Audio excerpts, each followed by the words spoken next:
Only problem is, if the train jumps the track and tries to drive on a regular road, how many know it don't get very far?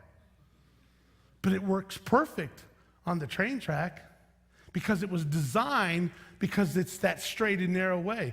The same is true about this. But here is where the answer that most Christian teenagers said tells them what's right and wrong. You can tell if something is morally or ethically right for you by whether or not it works in your life. That's the outstanding reason why, and if you are an average Christian teenager, that's how you believe here tonight.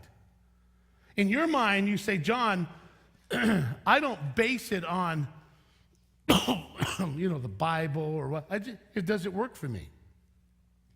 That's why your iPod reveals what you really believe in. I mean, yeah, you love Jesus' music, but you also love the devil's music. And it's according to what mood you're in at the time. But here's the fact. If that's the standard, then we got a very serious problem.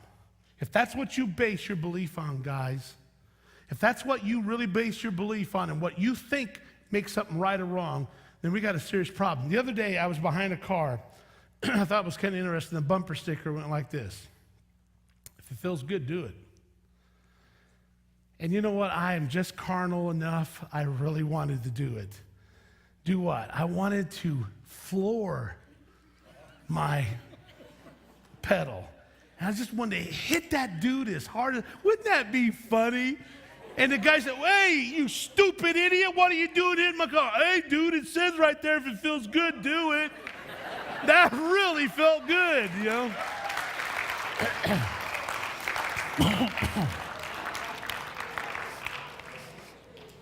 But really, it's really amazing because relativism is so strange.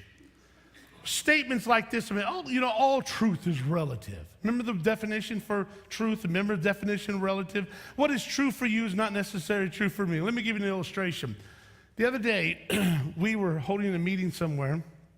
I'm an evangelist, and so we travel from church to church, state to state. And we were at this church, and the youth group had invited one of our sons to join them in a youth activity. And so they said, we'll come and pick you up at the hotel tomorrow at 12 o'clock. So my son, Titus, was ready, and so they came to the hotel. And the youth leader came and picked him up, got in the car, they turned on the car, and all of a sudden this really rank, very explicit rap music started playing. Titus, without even thinking, it was like second nature. He just immediately reached over and turned the volume down on the radio. Wow, it was just his first reaction. At which time the youth leader looked at him and says, why'd you do that for? And Titus says, because that's a very filthy song. That's wrong. At which point the youth leader says, Titus, that may be wrong for you, but that's not necessarily wrong for me.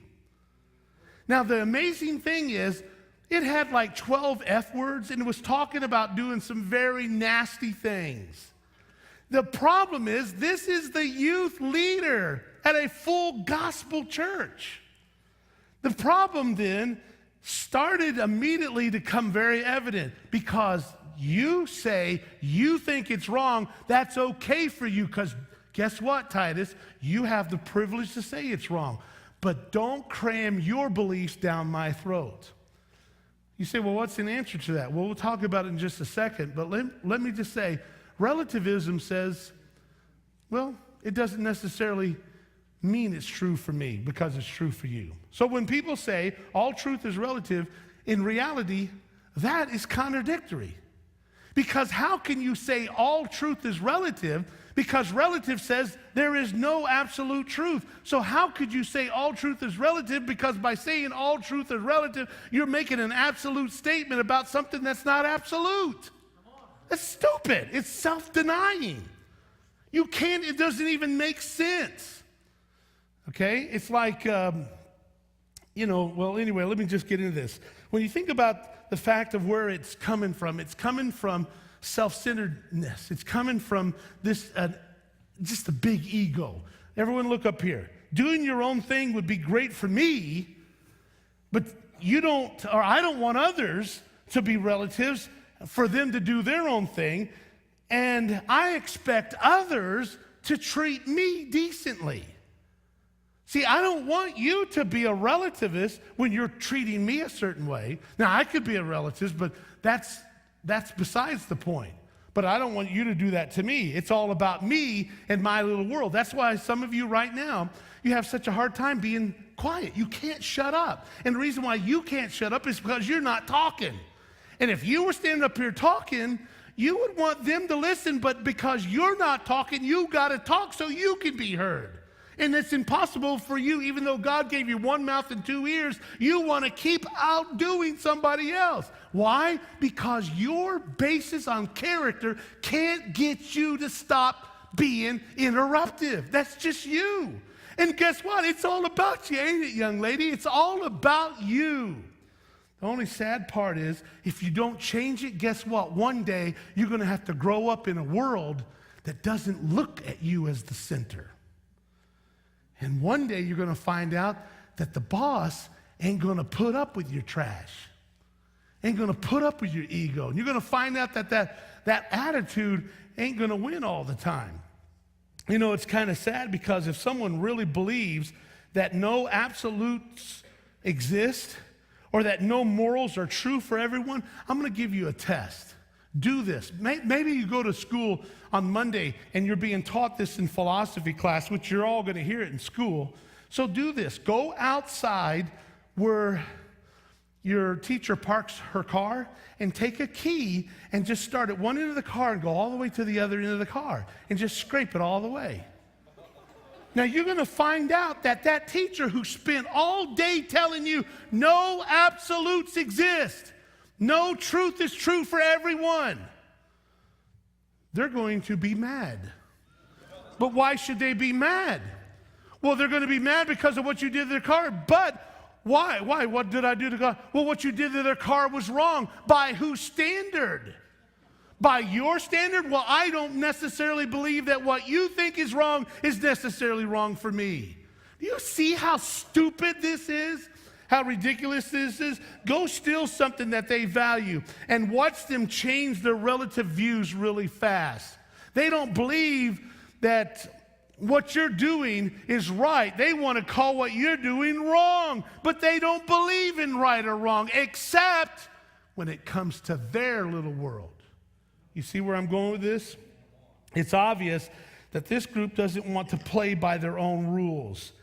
They don't want you to be a relativist. Now, I'm almost done with this, so I want you to listen. One day soon, hopefully, you will have the opportunity and the privilege to drive a vehicle. But if you're going to drive a vehicle, you're going to have to respect law. You're going to have to respect rules. You're going to have to respect absolute truths. You can't be a relativist and drive a car. Because if you come to a red light, well, it's according to how you look at it. And who is to say what what speed limit 15 means? What does it mean? 15 knots, 15 miles, 15,000? You know, I mean, who's to say?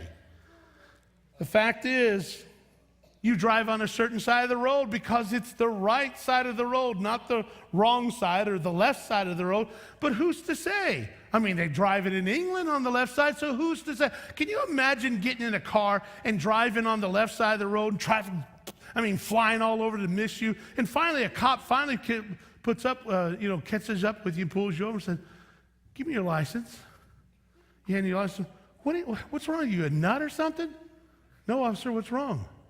"Well, what's wrong? You were driving 50 miles an hour through a 20 speed limit, and you were on the wrong side of the road. You were driving up on the sidewalk."